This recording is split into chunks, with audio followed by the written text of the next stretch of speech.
was a child, I suffered from asthma, but the doctors assured me and my parents that I would outgrow it, which was true until 3 years ago.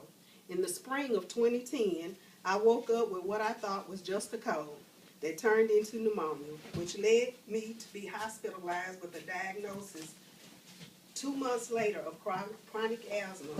Asthma is a lung disease that alters your normal daily activity.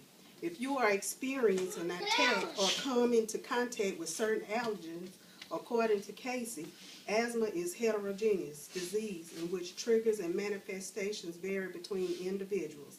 Asthma can be classified as early or late adult onset, and within these categories are distinct subgroups: severe, intermittent, exercise-induced, or persistent.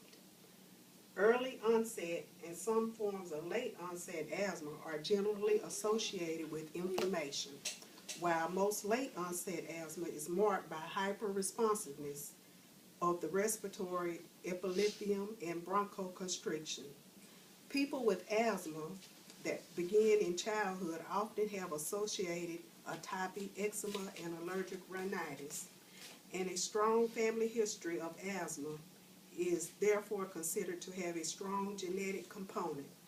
Although the defective genes appear to affect epithelial rather than immune function, 5 individuals with asthma demonstrate abnormal regulation of inflammation.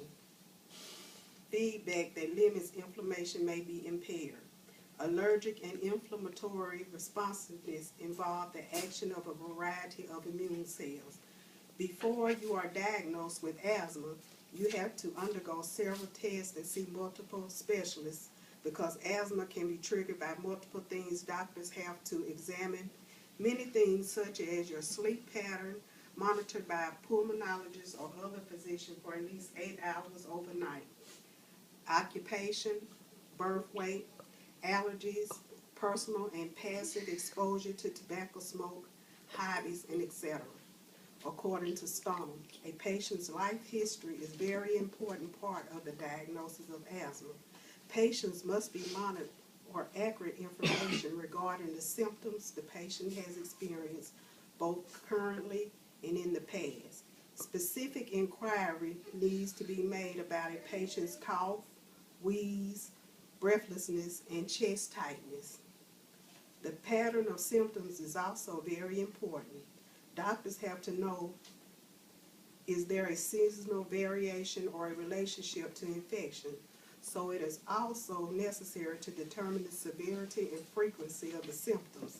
Any treatment the patient has underwent, including hospitalization, whether the symptoms have resulted in activity limitations and triggers that the patient or caretaker has identified. Stone 2012.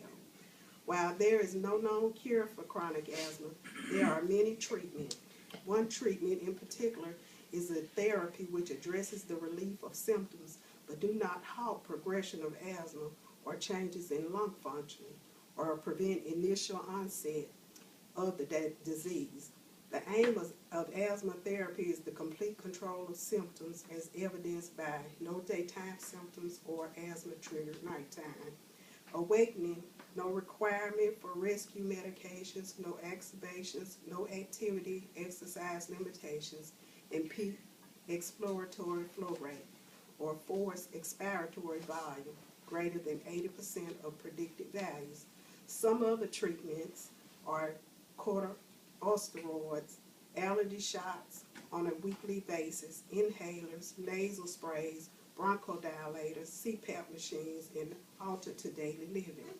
In conclusion, living with asthma is not easy and sometimes very aggravating because an attack can hit you all of a sudden.